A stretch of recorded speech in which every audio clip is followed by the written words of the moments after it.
वहाँ 18 नवंबर को अटैक होगा। मैं ड्यूटी पे था सुबह 4 बजे। वहाँ दुश्मन की बम्बारमेंट आई, मैंने अपनी प्लाटून जगाई। प्लाटून जगाने के बाद दुश्मन ने अटैक कर दिया है। दुश्मन ने बैक से अटैक किया था।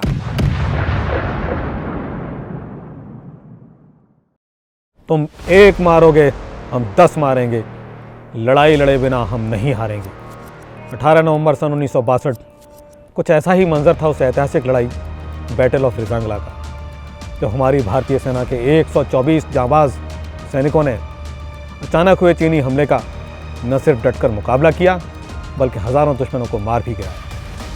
ये 1962 की बात है, जब 13 कुमायूं रेजिमेंट को चुशूल वैली की रक्षा के लिए भेजा गया था और तभी लगभग 3000 चाइनीज़ दुश्मनों ने उनके ऊपर अचानक हमला बोल दिया। दुर्भाग्यवश हमारे 114 वीर रणभूमि में शहीद हो गए और 6 सैनिकों को बंदी बना लिया गया। बस 4 सैनिक ही वापस लौट पाए और उन्हीं में से एक हैं ऑनरेरी कैप्टन आशाराम जी, जो हमारे साथ मौजूद हैं। आइए उन्हीं की ज़ुबानी जानते हैं कि मुट्ठी भर होने के बावजूद किस तरह हमारे वीरों ने ज़मीन का एक टुकड़ा भी दुश्मन के हाथ नहीं जाने दिया। 1962 में जब वॉर स्टार्ट हुआ और रिजांगला की लड़ाई के वक्त आप लोग कहाँ थे? भर्ती होकर मैं चले गया रानीखेत। वहाँ मैंने ट्रेनिंग करी 10 महीना। कसम परेड खाने के बाद सीधा चसूल हवाई अड्डा के ऊपर, वहाँ लड़ाई शुरू हो गई थी चाइना के साथ। वहाँ उतारे। वहाँ उतारने के बाद 6 दिन क्लाइमेट करी। 6 दिन क्लाइमेट करने के बाद पोस्टों पर भेज दिया। तो वहाँ सी कंपनी थी, उसका नाम अभी रिजांगला कंपनी रख दिया है। हम सी कंपनी में चले गए 2 नवंबर को और 18 नवंबर को फिर अटैक होगा। उस वक्त आप लोगों ने मोर्चाबंदी किस तरह से की थी? वहाँ कोई मोर्चा वगैरह इतना को तगड़े नहीं बने हुए थे, ऐसे रेत उठा कर ये लगा रखे थे, कट्टा वगैरह रेत भर भर कर। वहाँ 18 नवंबर को अटैक होगा। मैं ड्यूटी पे था सुबह 4 बजे। वहाँ दुश्मन की बम्बारमेंट आई, मैंने अपनी प्लाटून जगाई। प्लाटून जगाने के बाद दुश्मन ने अटैक कर दिया है। दुश्मन ने बैक से अटैक किया था। एक कंपनी के अंदर 3 वो थे प्लाटून, तो 8 प्लाटून है, वहाँ से अटैक किया था। ऐसे पीछे पड़ती थी 8 प्लाटून। 7 प्लाटून थी वो ऊपर पड़ती थी। 9 प्लाटून में थे हम वहाँ, और हेडक्वार्टर में वो तकरीबन बीच में पड़ता था। आप थोड़ा सा हमें इस बारे में बताएंगे कि दुश्मन की अटैकिंग स्ट्रेटजी क्या थी इस वक्त?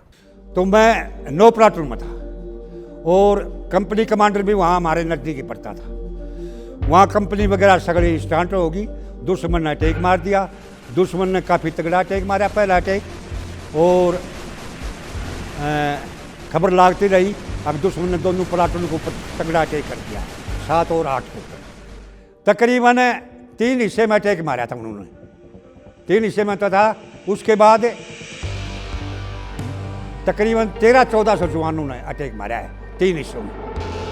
कंपनी कमांडर ने 9 प्लाटून से कुछ आदमी लिए, अब भाई 8 प्लाटून में चलना है। वहाँ हम गए, इकट्ठे हुए 7-8 आदमी। 7-8 आदमी जब एडवांस करने लगे तो दुश्मन का फैर आ गए तगड़े, और उनमें से 2-3 आदमी कैजुअल्टी हो गई। वहीं से मेजर साहब ने वापस कर दी, अपना अपना मोर्चा में संभालो। सर, एक बहुत बड़ा सवाल जो हम लोगों के और दर्शकों के जहन में है कि आज से 60 साल पहले जब भारत को आज़ादी मिले हुए सिर्फ 15 साल हुए थे, भारतीय सेना के पास क्या क्या हथियार थे और उस लड़ाई में आप लोगों ने कौन से हथियारों का इस्तेमाल किया? हमारे पास 303 राइफल थी। वो 303 राइफल 5-7 फायर करने के बाद वो सारा जाम हो जाती थी। तो साहब जो मेरे पास राइफल थी वो सबके पास ऐसा ही था।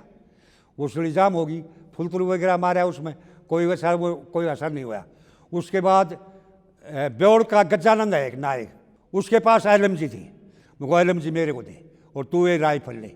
उसने वो राइफल ले ली और मैंने ले लिया LMG से हम फायर करते रहे और वो मैगजीन चलाता रहा था LMG के ऊपर, और दुश्मन हमने 9 प्लाटून की तरफ बढ़ने नहीं दिया था। बैटल ऑफ रिजांगला में जो चाइना का अटैक था हम लोगों के ऊपर, वो कितनी देर तक चला?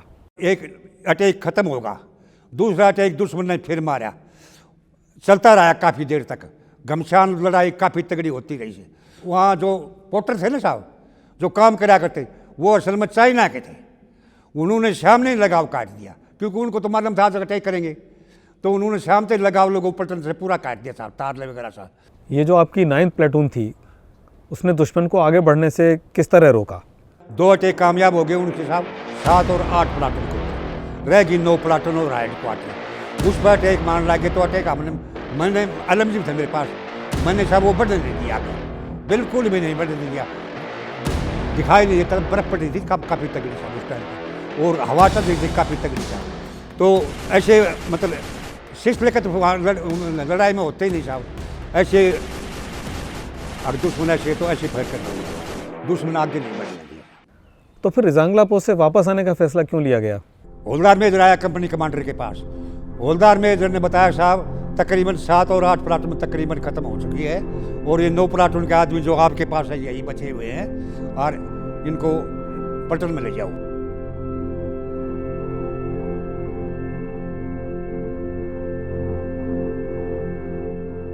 और पलटन में जाकर बताओगे तो सही साहब हमने लड़ाई ऐसे ऐसे लड़ी है, और इतना दुश्मन है, ये हुआ।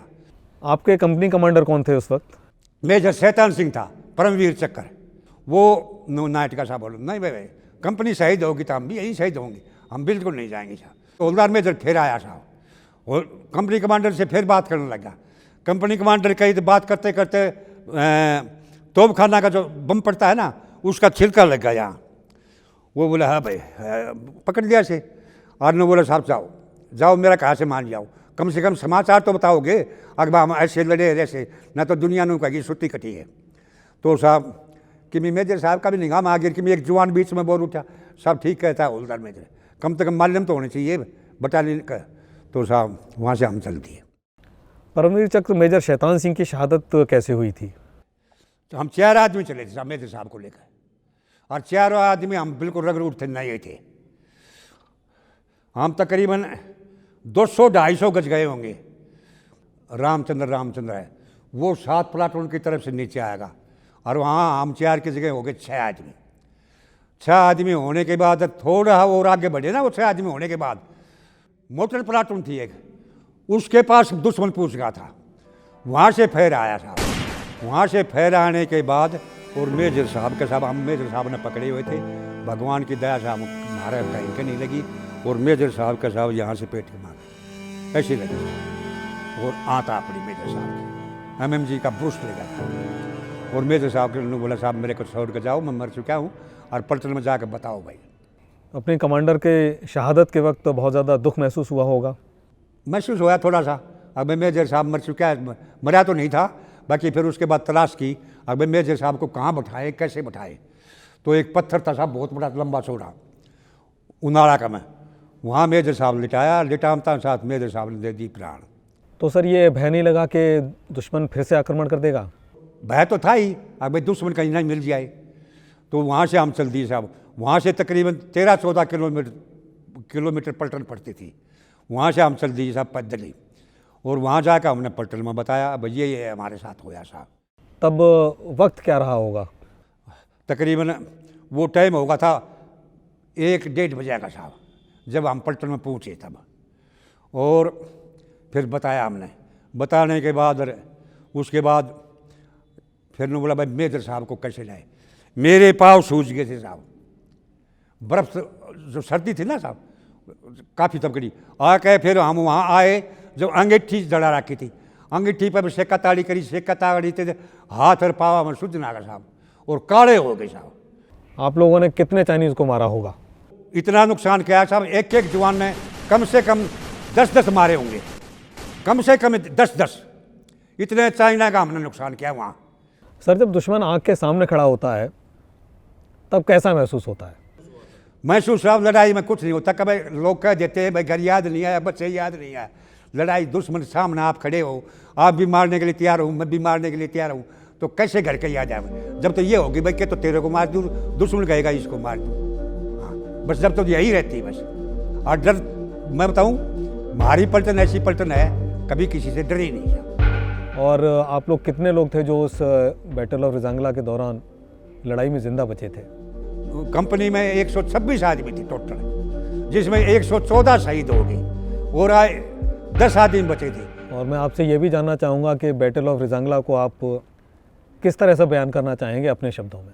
बस किस्सा यही साहब रिजांगला की लड़ाई जो हमने लड़ी है ना, ऐसी लड़ाई आज तक कोई लड़ता नहीं, और लड़ी ही नहीं कहीं नहीं, ऐसी लड़ाई लड़ी हमने।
बहादुरी की कोई मिसाल पेश की जाएगी तो बैटल ऑफ रिजांगला के इन हिंदुस्तानी वीरों का नाम सोने के अक्षरों में लिखा जाएगा।